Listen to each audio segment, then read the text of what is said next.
Hey, hello, and welcome to the show. It's me, JP, and I'm making all kinds of noise over here. Sorry about the hot mic before the show, but now I think we're listening to the things we intend to. So welcome. First of all, I want to say thanks for stopping by over in the chats. We've got people over in our Discord chat as well as our YouTube chat, and if you're somewhere else and you're wondering where is everybody, come on over. This is the Adafruit Discord at adafru.it/discord. Join it and then head over to the, there it is, live broadcast chat channel inside of our server. And you'll find people hanging out and chatting there during the show. And there's also, as you can see here, a whole host of other channels that you can visit any time of the day, ask questions, answer people's questions, chat about stuff. That's the place to do it. Hello, Dave Odessa, Beata Grafdal-Hagen, Ruben Aspero, Rich Sadowski, Wet Willie over in our YouTube chat. Nice username. And you can see all the people over here in our Discord chat as well. So let's see. I was off at the end of last week, beginning of this week, so I did not have a new product show on Tuesday, so I won't be showing a clip from that. But I will be back next Tuesday with a new product show. But I do have a CircuitPython parsec for you today. I've got a coupon code in case you want to go buy some good stuff over at adafruit.com. I will give you a 10% off coupon. In fact, I'm talking about it right now. I'll give it to you right now. This is Playtime. Just type in Playtime at the coupon code prompt on your way out. And you can get 10% off on your entire order of things. It won't work on gift certificates or subscriptions or software, but it will work on stuff, physical stuff. So go load up your cart with good Adafruity things and get some on a discount. I gotta share this GIF that just showed up over in the Discord. He's got a little boopy nose joystick. It's the third joystick on the Xbox controller. Thanks for that, Yenny-Scoo7. I appreciate your gifts.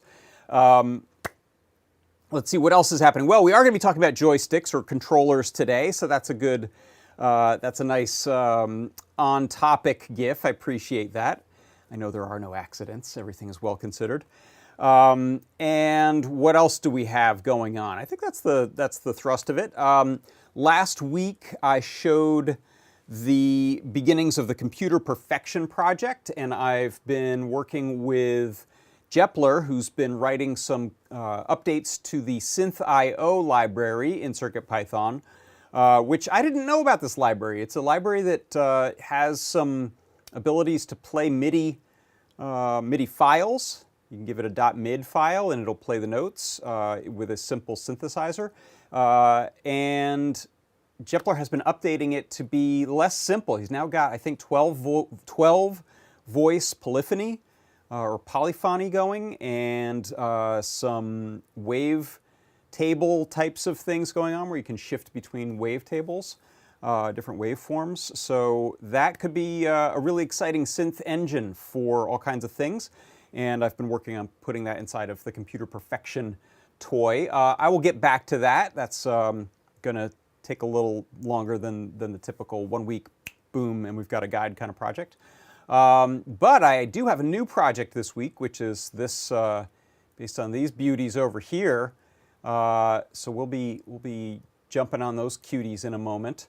But before I do that, let's see. How about we jump right into a CircuitPython parsec?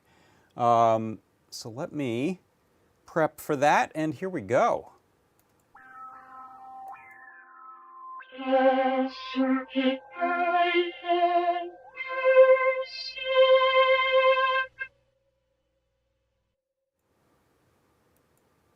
All right, here we are.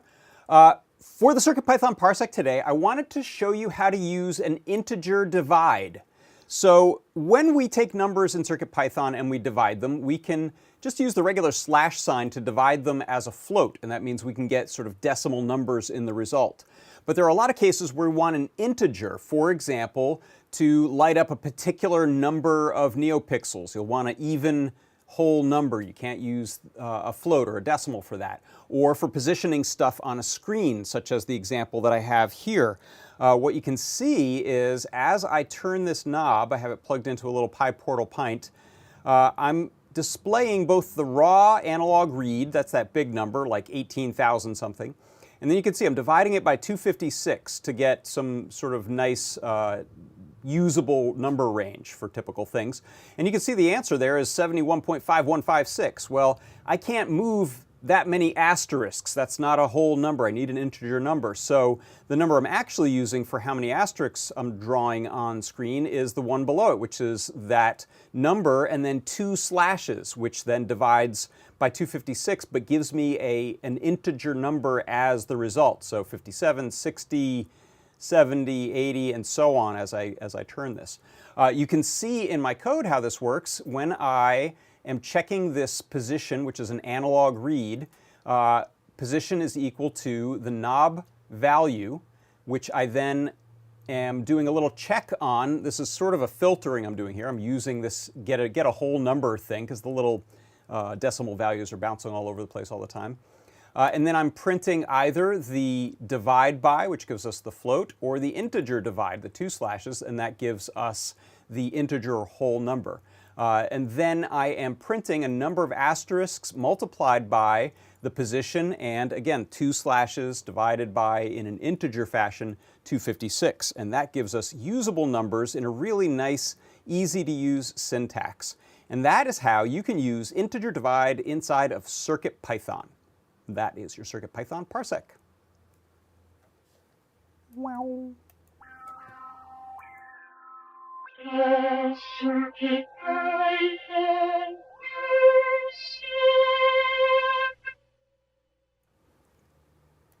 All right. We had a question in the chat I saw. Rich Sad said, is the coupon code only for the duration of the show? Coupon code for this show is good until midnight tonight East Coast time. So do your global time math if you have to find out what time that's going to be. But that is good until essentially midnight tonight on the East Coast time. So you've got some time. Do not panic. In the CircuitPython, no, sorry, in the Product Pick of the Week show, too many acronyms in my head. In the Product Pick of the Week show, that discount is only good during the show. There is no coupon code for that. That's just the price gets changed during the show and then changed back after the show. But this one right here, if you want to use the Playtime coupon code over in the Adafruit store, then this will be good until midnight. And to clarify, because Todd was really confused, he said, which East Coast? That's right. I'm so United States of America centric, but East Coast of the United States of America time. What do we call that? Eastern time, Eastern Standard Time, Eastern Daylight Savings Time? One of those. I never know which one it is. Yes, so not the East Coast of Ouagadougou. Let me know if you have any thoughts or suggestions on upcoming CircuitPythons. You can let me know, CircuitPython parsecs, you can let me know in the chat, or you can message anytime, and we will take a look at your ideas for things to show, things that you find helpful and useful. Often I take these from things that I find useful in the code I'm working on for projects. I'll go, hey, this is a neat thing, this is useful, and it turns into a CircuitPython parsec. All right. Let's see. What else have we got going on here? Let's talk about, well, I like that idea. P. Curry in a hurry says global time math. That sounds like a Eurorack module. It kind of does. Let's talk about these controllers. So first, let me give you a little history. The message came to me from Phil Tyrone, PT. He said, hey, take a look at this tweet from Robert Dale Smith. And here you can see, the frame rate won't be great on my browser here, but you can see he's got a Nintendo Switch with this Fisher-Price game controller plugged in, and he's playing, I don't know what that is, looks like Prince of Persia or Karateka or something like that. So he's playing one of the retro games on the Switch using this controller. He's got, it looks like 2 buttons and a D-pad that are being used. And Phil said, hey, go get some of these controllers and build some of these. We want one for sure, and we want to find out more and maybe see if we can get a guide put together or share some of the info out here. So first of all, check out Robert Dale Smith. That's his Twitter handle. And if you follow his links, you'll see Robert runs this site, controlleradapter.com, which creates a bunch of different adapters that allow you to take a controller, like a 3DO controller, and plug it into an SNES or vice versa. So he's got all these adapters that are useful for different game controllers on different game systems and some other stuff. He also does giveaways. So these, even though they show like they're in the store, these are actually giveaways that he just uses as a store to keep track of. It looks like he gave away that Fisher-Price controller.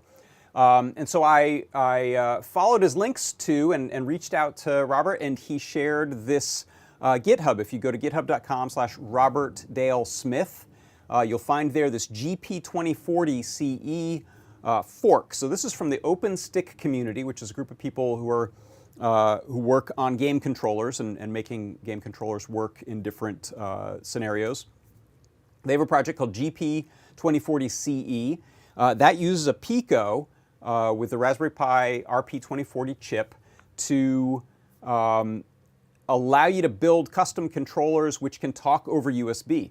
Now, when you are talking about USB game controllers, there are a number of different modes, and they have a lot of particularities about the type of game messages that they're sending over USB, including the switch has some particularities. There's a direct input, which works on a lot of older systems, including PS3.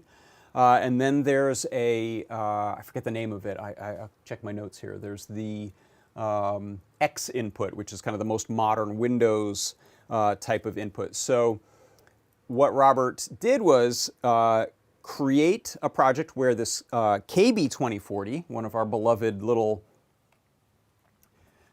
boards here that has the RP2040 on it and is set up for keyboard types of stuff. He has ported the project to run on the KB2040. Has a default configuration that you can follow for the pinout. It reads button presses, and then it allows you to configure those as whatever you want over on the USB receiving end. So I followed those instructions and have built one of these. What I wanted to do was take you through it a little bit. So let's jump over to this view of the world, and let me do a little focus fix here. There we go. So first of all, let's talk about this this controller. Where did my boxed one go? Here it is. So this right here is our game controller. You can find these on Amazon anywhere from about $6 to about $15, depending on the seller. But Amazon themselves sells it for about $6. You can probably find these in toy stores. I'm guessing retail price would be around 12 or 15. So really inexpensive, but they're very high quality. They're made for ages 6 to 36 months. So that means they're durable. No parts are going to break off that you can choke on. They will handle a beating. They're probably fairly stain resistant, stain proof. And out of the box, you'll see it says, okay, press buttons.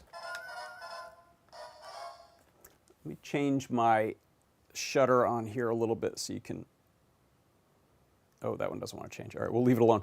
You can see there's a RGB LED in there. I'm going to shade it a bit. So that's different colors. There's one RGB LED in there, different colors. You can press these 4 buttons. You can press this sort of joystick button. It's only one switch in there. It's not directional. It's definitely not analog. Plays a song. Plays a bunch of different songs each time you press it. Level 1, level 3, level 4, level 2. You can also switch. So that's like a learning mode where you press the number and then it does a number of zap sounds. 1 zap, 3 zaps. Has these up here that are just tactile fidget. That's not connected to anything switch-wise, electronics-wise. Same with this little dial here.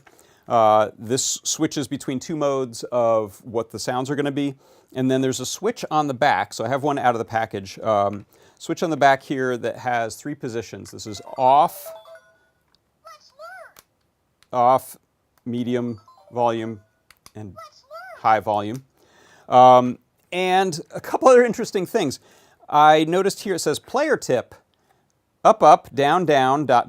cheat code, unlock fun surprises. Cheat codes unlock fun surprises. If you know them, try them. So, of course, we got to try the Konami code. So I think that's up, down, left, right. No, wait, I've got it wrong. Is it up, down, left, right, button, button?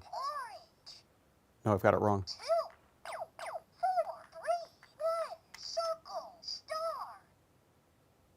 Up, down, left, right. All right, I have to look it up. I just killed all my cred. What's the Konami code? Oh, everyone in the chat is probably dying. Hold on 1 second. Konami code. Oh, that's so embarrassing. Up, down, left, right, B, A, and start. Okay, I think this will work. Up, down, left, right, B, A.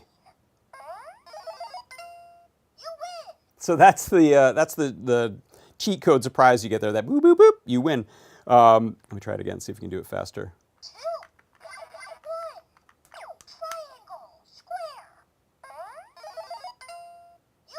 Yeah, so I guess that might be the only one. There's probably a different one in this mode. Let's see.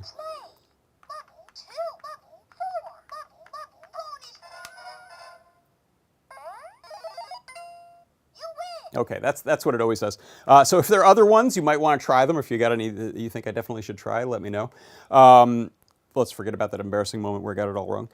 The battery cover comes off here, and we have a... Sorry, I'm just going to check the chat because I think people are probably chiming in with... It's because I'm older than 36 months, someone said. Yeah, it's the babies that know the cheat codes. Let me just check my... Discord chat here. Any others? Okay, let me know if you know of others. So we can take off the battery cover here. This takes 3 AA's. Pull those out. And we're going to end up powering this over USB, so we actually don't need the batteries, which also means we have a lot of spare room in here. In Robert's version of this, what he did is he cut out a little hole for the USB connection on the KB2040, so that'll live right about there. And then he made a couple little holes for the two buttons on here, and he also removed the STEMMA QT port just to have some extra room. I'll show you what I did on mine. I hacked one of mine up a heck of a lot more than that just to kind of get things to fit and see where things were, but to keep the STEMMA QT port on there. So let's open this up, and what I found is there is some hot glue that was used, or some kind of glue that was used to just keep the battery box wires neat, and that glue ends up, when they assemble this, it ends up sort of sticking to the back of the PCB. I don't think they were actually trying to glue it shut. I think it was just a coincidence. On one of the Fisher-Price toys that's similar that I opened, they put some tape over that glue first so it wouldn't stick. But these are really amazingly easy to get into, which is super nice. There's no plastic snap tabs or anything like that to worry about. You don't have to get a guitar pick in there to open it, from what I found. Just got to get these screws out. That one's biting on and staying there. And, oh, that's nice. I see there's some job talk going on over in the chat there. All right. This is another one of these that I really like how they've changed the way they connect these to the cardboard. There's a pair of little discs that slot into these keyholes and turn that keeps it on there instead of like wire wraps.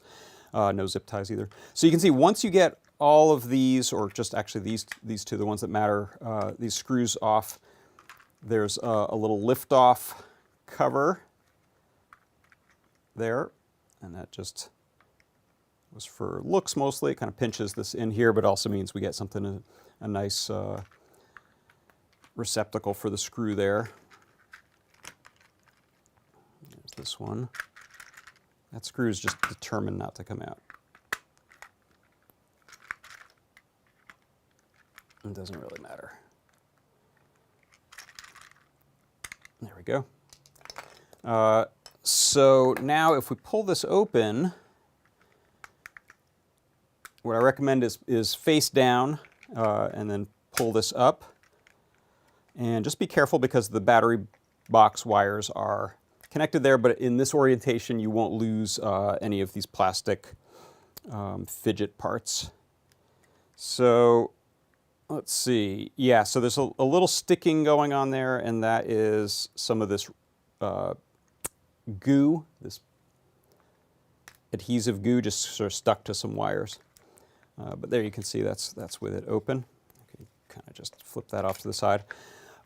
So really friendly, hacker-friendly, modification-friendly things they did. These battery box wires are on a little JST-style connector with a little locking tab, so you can just squeeze that and that comes off to the side.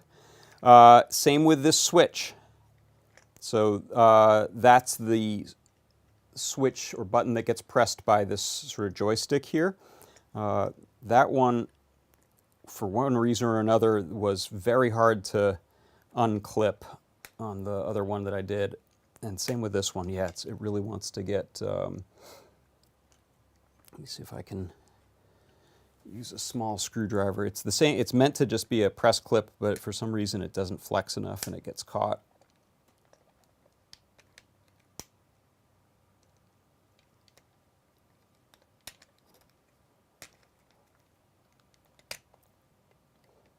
You don't actually need to remove this one for any particular reason, but I just want to get there we go, the whole PCB out. Yeah, so that one's on like a very, for some reason, it looks the same stuff, but it's a very bitey plastic. And then the speaker also, and this one comes off very easily, but or at least it did on the other one. So there's the little speaker there. And you can see Fisher-Price does this on a lot of the the toys of theirs that I've opened up. They've got a little soundboard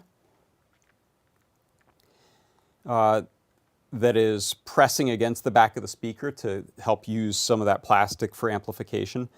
So they have kind of that little flexy U-shape there to give it a lot of pressure against the back of the speaker. And you can see there's a one screw that was part of holding the case in place that held one side of that speaker holder in place, and then there's another one right in there. These just simply lift off, so you can take these on and off. You can see that just has a little snapping clip there. And also this one can just be taken off like so.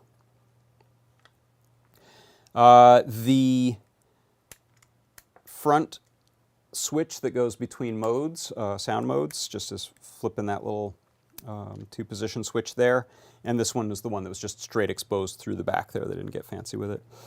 So there is a single screw holding the PCB in place now. Again, you can see there was one that was coming through with the case screws that was holding it in place there, I believe.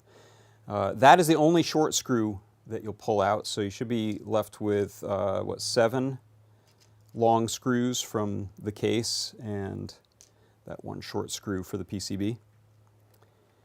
And now if we pull this out, you'll see, just like any game controller, you've got the plastic injection molded buttons, D-pad pivots on a little stem. So just like any D-pad, there's a central part that's pressed up against the circuit board right here, and then that can rock in the 4 directions. And I think it's a decent, I've used worse D-pads. It's not, you're not going to set any, break any records for speed runs using this controller, but it's actually pretty playable. So you can see here there are 4 D-pad elastomer with carbon pills underneath them, and the 4 A, B, C, and D buttons, as they called them, there. This is a nice little, let me zoom up in here. This is a nice little RGB LED here, mounted at a very jaunty angle. I have no idea what necessitated that, they fit stuff where they wanted to fit stuff, but this guy is at this happy little, like, 12-degree angle for some reason. No idea why. And the, let me peel off. So the elastomer pads have these 3 little nubs that pull out, and you can just take off these. You can't put them in wrong, too, because with 3, these are keyed, they can only go in one way, which is nice. So there's no confusion there when you go to put that back in. And there you see we've got our little typical traces that have a common routed sort of around these outer ones, and then the individual button presses, and those are all running to the microcontroller underneath this epoxy blob here. I don't think anyone has done a decapping or a de-epoxying or anything like that online, so it's a mystery, and I'm not gonna do that. It's a mystery what that's running there. I did use, there's another one I'll probably be looking at in the future, a different toy from Fisher-Price where they didn't blob it, so we can see what the controller is, which is kind of neat. And there are test points for everything. So you can see every single one of these has a nice fat test pad, so we can solder to those. What I'm using for this, and actually this is a slight bit of a gear report. I picked up this wire-wrapped wire rainbow assortment that we have in the Adafruit store because I often use this wire-wrapped wire as little, very thin bodge wire type of wire for these projects, and I realized, hey, if I get this stuff, now I've got, I think it's 6 colors. 1, 2, 3, 4, 5, 6, 7, 8 colors to work with, which is nice. It makes things easier to see. So you can trim off some little even lengths of this stuff. You can actually pull some insulation off just with your fingernail. Just yoink on that. You don't need to get fancier than that.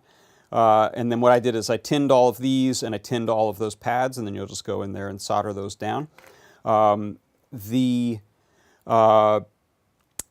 good thing to do at the beginning when you're doing this is just test it out with a multimeter, see if you can get any continuity. Now, what we're going to end up doing here is, I think this will be like so, and this is where the KB2040 is, so you'll end up wanting enough length to come around from pads and feed up to the different pins on the KB2040, which is what I've done. So, in fact, that's as far as I'll go with this one. What I'll do now is, cooking show style, let me demo the working one and then take apart the working one. So I'd like to demo it first, just in case something terrible happens. But let's see, what I'll do is, I'm just going to bring this laptop into view here, I think. Or you know what, you might be able to see this better. I'm going to change a view here to show you my, let me see if you can see this LCD or if it's too bright. 1 second. Let's do, yeah, so you can see that one there. So I'll have that playing on this TV. So I've got a VGA cable running through one of these Apple Thunderbolt to VGA thingamajigs over here on this old MacBook Air. And I've got my controller plugged in here. And you can see I'm pressing buttons and it's lighting up, but it's not making any sound. And that's because the one thing it did was it drove me crazy having everything powered in there, which is an option you could probably get away without. But what I did was I add a little switch that allows me to turn that on or off. So what I'll do, I'll leave it on for now. And this is a game of Scramble, which is the video game that I got those arcade boards for. So I feel okay playing a ROM of it on MAME. So here's a MAME ROM. Let me, I think I can full screen this. And so what I've done is in the MAME software, I've connected up that little star button. You can see that, pressing that star button there. You know what, in fact, let me switch. I don't have my camera switcher there. I'll go to a top-down view for this. Let's see. I'll do that one so you can see what I'm pressing. There we go. So every time I press that, the, I think I can't full screen that. All right, let's not full screen that. That's disappearing off of the... There, you can see credits. Oh, no, it's still too big. All right, let's see if I can I squash you down? All right, just take my word for it. I've got like 6 credits on there now. And then I have this as start. And now I'm going to use the D-pad and A and B. And you can hear, in fact, let me turn up the volume.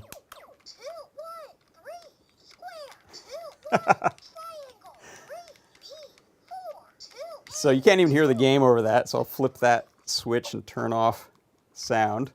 So you can see it's working really well, and as it turns out, this project, which is written in using the Pico SDK, has incredibly low latency. So this is actually a really fun to play with controller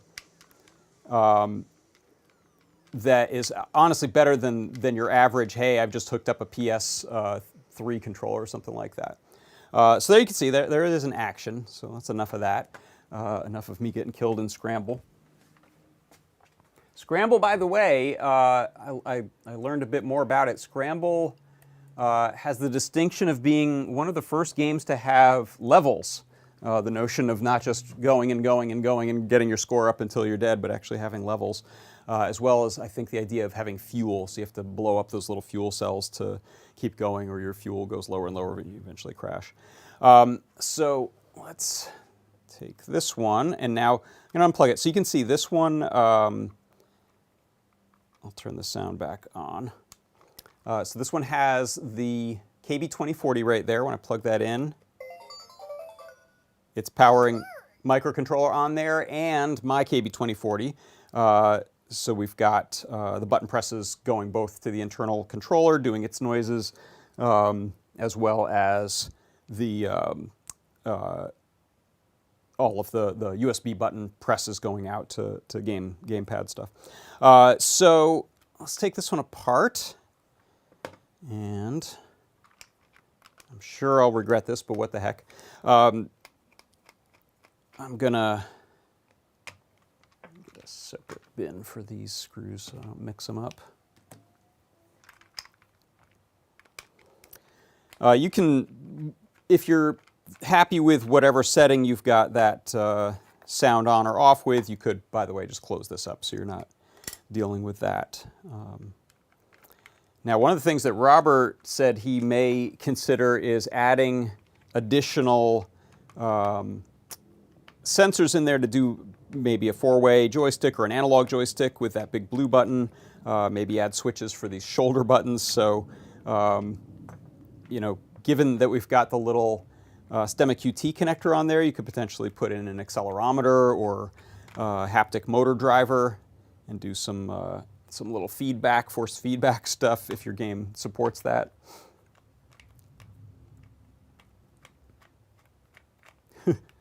DJ Devin said, "Hey, since this is such low latency, you could really blow minds if you showed up at a game competition with this silly thing and beat a record. That'd be amazing." Yeah, these little ribbed hand grips on the back remind me of some of the ASCIIware or Mad Catz, like third-party controllers back in sort of the PlayStation era or Xbox era. They'd always have these like ribbed grips on the back there. And it's just kind of like a HDPE plastic, sort of a nice softish feeling, but sturdy plastic. Has some flex. Yeah, you could add a turbo button, and we'll take a look at that project. It has provisions for anything and everything. So LEDs, OLEDs, there's a ton of stuff you can do. Okay, so you can see there my little switch for the speaker on-off. I just have it kind of wedged into a little opening that I artlessly cut out with an X-Acto knife there. Robert's work is much neater than mine. So here you can see I've got this little slide switch which I just grafted into one side of the speaker line. So speaker is always on, but audio is always being sent, but this is just cutting whether it's going to that speaker or not. And then you can see here I've got my KB2040. And I don't think I might as well take it all the way apart. What the heck? Or do I have photos of, I don't think I have photos of where I soldered that in. So yeah, I'll take it all the way apart. Why not? So Robert said he hot glued his KB2040 down. I actually was able to just wedge it in there, and it doesn't really want to move at all. You just got to be slightly careful with plugging and unplugging the USB, but it really is kind of nicely smudged in there and not going anywhere, especially because I cut out that hole for these buttons and that connector. So I should be able to just take out this one screw and pull the PCB.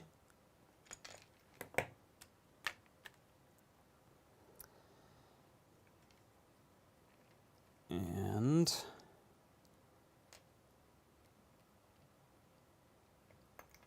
I'm going to leave, if I can, I'm going to leave the speaker connector and this button connector. I think I can, and just flip this over.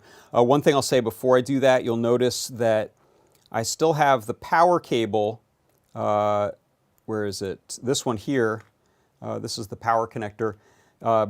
And I just cut those, oh sorry, it's up here. I cut those connections off of the battery box. I actually ended up pulling the metal and spring contacts out of there. So I just am using that same connector. It's just running to 3 volts and ground on the KB2040.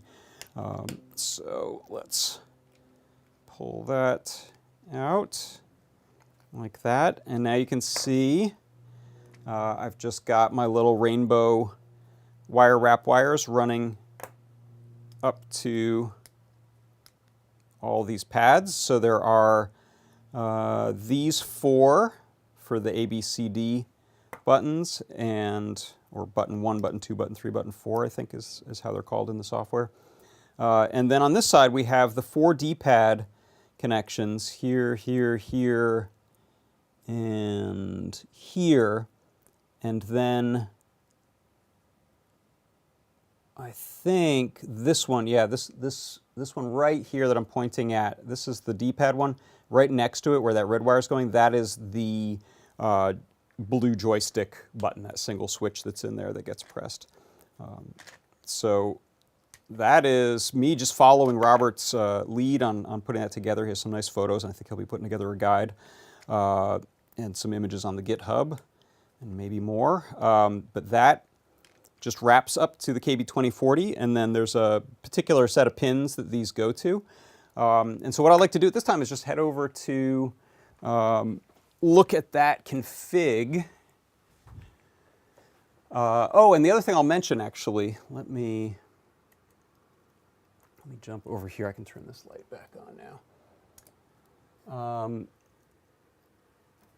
Yeah, it's running off of 3 volts, and it's seemingly happy with that. I know the batteries were going to add up to about, what, 3.75, is that right? No, 3, 4, 4.5, something like that. It seems to run fine off of 3, so I'm not messing with it, and that's how Robert had it set up. Maybe you could run the thing off the 5-volt line. Since we have USB there, you could run it off of that as well. I think you might have to cut the raw jumper on the bottom of the KB2040. It says, at that point, is there any connection? The controller's original controller, I thought the wires bypassed it. Yeah, we're not actually bypassing it. We're actually running the 2 microcontrollers concurrently, which, so the KB2040 is just touching the test points, but nothing's been severed. So that connection to ground or to high, whichever way it's going, on the microcontroller inside of the toy is still happy. It's still getting the same commands. So let me jump over to this window right here, and I think, is it in configs here? No.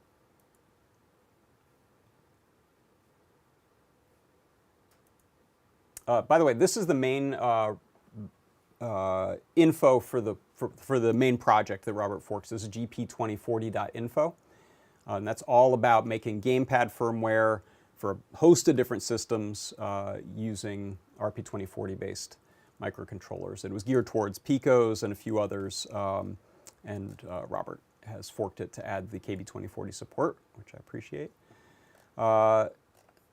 So let me see, where is that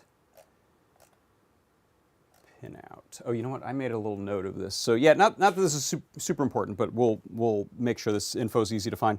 But essentially, there's just up, down, left, and right, which are on pins 27, 29, 28, and 26. That's GPIO of the chip. So you just have to look at our pinout to see which pins that is on the KB2040. And then 3, 2, 5, and 4 for the 4 buttons, and then the joystick switch is on 18. So you can go to releases here, and if you click on that, you can download a UF2. So that's all you need is throw that UF2 on there. Search around in here to find the, is it in the docs? I can't remember. Sorry, yeah, I can't remember where the pin definitions are, but it is in here somewhere. And stay tuned, because there'll be more info about that coming up, maybe even a learn guide. So let me know if anyone has any other thoughts or questions. Yeah, diagrams would help. Today we have the camera. Let me see. I'm just going to double check. hold on one second. I have one other place to look.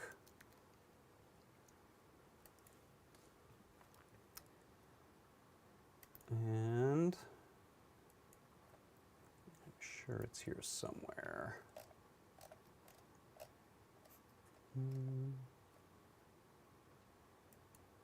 Okay, here's the pinout reference. No? Aha! Boardconfig.h. Should have known it. All right. So there you go. This is kind of interesting. So this is kind of multi-purpose for different boards and different setups. So this is nice. You get a flavor of how fully featured this is. You can set some of these that you're not using just to a -1 for the pin, so it won't use them. So you can see here we have pin active high. These are the 4 D-pad pins that we're using that I mentioned there. These are the 3, 4 buttons. I don't think that L2 is actually being used. Shoulder buttons, turbo button, so you could wire something up to be the turbo button. And then there's, if you want to use LEDs, like turbo LEDs or mode LEDs, which you can take a look at some of that commented out code there. Turbo, if it's enabled or not, which pin to use for the turbo. I believe this even supports OLEDs and some other display types over I2C. So you can see here there's a whole section on OLED displays. And on and on and on. So really cool. I was not aware of this project, this GP2040 project, at all before this. So thanks Robert, for pointing this out. Yeah, that blue rocker would be cool for a turbo button. So I think that is going to do it. So I will say again, playtime, and that came directly off the box here. I saw that on here somewhere. Whoa. Take playtime to the next level. It's kind of bright, but do it. Take your playtime to the next level and get 10% off in the Adafruit store today. Go pick up a KB2040 and maybe one of these little controllers. I will post over in the Discord the GitHub for this, and that should give you a lot of, if not all of, the info you need for now. So there's a link over in the Discord for you. And Dave Odessa, is this the way you spent your youth? Pretty much, yep. The very first controller I took apart was an Atari 2600 controller, and it just needed, like, it had a sticky contact. So that was like one of my first controller mods as a kid. It was probably around 1983 or something like that. All right, so that's going to do it. Thanks everyone for joining today for John Park's workshop. I will see you next week again on Tuesday for a product pick of the week, and then another John Park's workshop on Thursday. Stay tuned for, I believe we have some deep dive with Tim potentially tomorrow. Check the broadcast announce page for that and double check the blogs in case anything changes. And then we'll get back to a whole host of shows starting on Tuesday. On Wednesday, we'll have 3D Hangouts. We'll have Show and Tell, Ask an Engineer, possibly a Desk of Lady Ada sometime in various hacker times. So we appreciate you hanging out. For Adafruit Industries, I'm John Park. This has been John Park's Workshop. Bye-bye.